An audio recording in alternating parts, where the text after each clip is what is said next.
Okay, today we are going to continue with fundamentals of catering.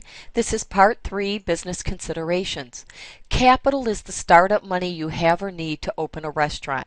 When you can open a restaurant by yourself with a partner as a chain or as a franchise, but no matter how you do it, you must have capital. You can't walk into a bank and hope that they will loan you 100% of the money, because they won't.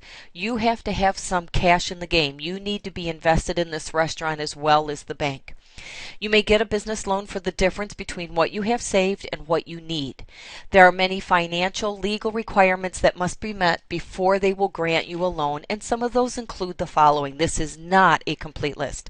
A business plan, permits and licenses already lined up, the estimated cost of each part of the project. This is your equipment, your startup grocery orders, your tables and chairs, if your restaurant has countertop, all of that has to be in there. Building must be approved by the bank and the local authorities. They need to make sure the building is safe and zoned appropriately, and they will check your credit to make sure that you are a good risk for this. There are 3 different ways to own a business. You can be a sole ownership, also called a sole proprietorship. This is when the business is owned by one person. You're the only one, and 75% of the U.S. businesses are sole proprietorships. You may also be a partnership, where the business is owned by 2 or more people. The control and the profits are divided among your partners according to a legal agreement. In some restaurants, there's a silent partner. So I might put up, let's say, half the money, but I don't want to do any of the work. So you might get 75% of the profit, and I only get 25% because you're doing all the work. All right? So all of that is decided between the partners and drawn up in a legal agreement. That legal agreement is required before you can get the loan. A corporation is created when a state grants an individual or a group of people a charter with legal rights, and then the owners buy shares, which are part of the company. So you can buy shares of McDonald's, of Burger King, all of that, because those are corporate run chains. Now, there are advantages and disadvantages to each. With a sole proprietorship, the advantage is you make all the decisions. There's nobody to fight with.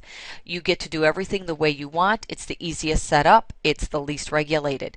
However, the disadvantages are your strong suits are an advantage, but any disadvantages you have, there's nobody else to fall back on and lean that to pick that up. So in my case, I'm super organized, but maybe I'm not as creative as some people. So I would want a partner whose strength was in the creativity area, so we would balance each other. It's very hard to raise money when you're by yourself, and if the restaurant fails, it's me that fails. It attacks my personal assets, and I will have to, pay what needs to be paid in order to get out of that. A partnership, the benefits are you have the skills and abilities of more than one person. So again, I'm organized, they're creative.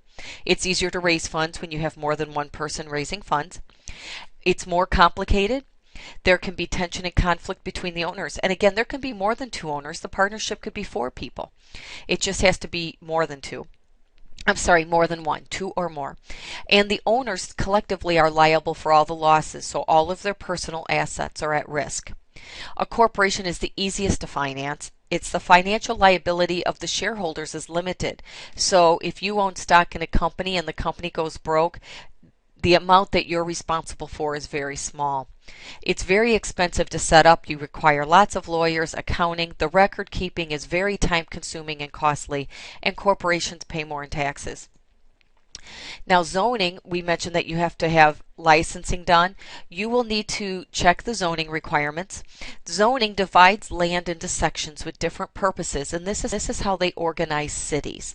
So if you look at just Franklin Park, North Lake, where we live, or where you go to school, the businesses are located in one area and the houses are in another. You don't find a Burger King or a McDonald's in the middle of your neighborhood, because your neighborhood is zoned residential, and where you find McDonald's and Burger King, they're zoned commercial, and you can't mix them. You can only build a factory on land that's zoned for manufacturing, and they do that to keep the city organized. Those licenses are issued to open a building or a business. You will need a license with proof of insurance. You have to insure your building. The restaurant license will require your food handler's license, which you guys can earn when this next summer coming up at some of the teachers here at Leiden teach that for you, and you can get it free through It's not through Triton, but that's usually held at Triton. And a restaurant that serves alcohol will also require an additional license for the sale of alcohol. And there's different kinds of licenses for this as well. So we're not going to get into that, but just a basic alcohol license does not allow you to, sell alcohol to carry out of the restaurant, nor does it allow you to sell mixed drinks. So there's different levels of alcohol licensing as well. Accurate financial records are crucial to run any business. You have to keep track of all your income. You have to keep track of all your spending. And that will, with those two things, you'll develop profit loss reports, and you will develop a P&L report every month. How did we do in January? Maybe January is going to be a slow month for you, or June is going to be a great month. You won't know that till after you've gone through a full year. A fiscal report is a report of 12 months report of income and spending from the opening of a business plus 12 months. So it's your year. So if you opened your restaurant on May 8th, your fiscal year runs from May 8th to May 7th of the next year. It's your year for your restaurant. However, Uncle Sam doesn't see it that way. Uncle Sam computes taxes on a calendar year. So when you do your taxes, you will have to file a calendar year report, and that'll be a 12-month report from January 1st to December 31st. So in the case where you open your business May 8th, you have zero income for January, February, March, April. So you're adding in 4 zeros. All right, and then the following year you would have 12 months. Small businesses may hire a single accountant, where a large business will have an entire accounting department. Corporations have floors and floors of accountants. So how much money do you think these major food chains manage in a year? You're going to pick one of the chains below and look up the following information. Now, no duplicates per table. So everybody at your table should pick a different business, and you're going to look at their annual income, their annual spending, and last year's profit. And all of this is on the internet. You're going to enter it into a spreadsheet that your teacher has shared with you and be prepared to discuss it in class. Thank you.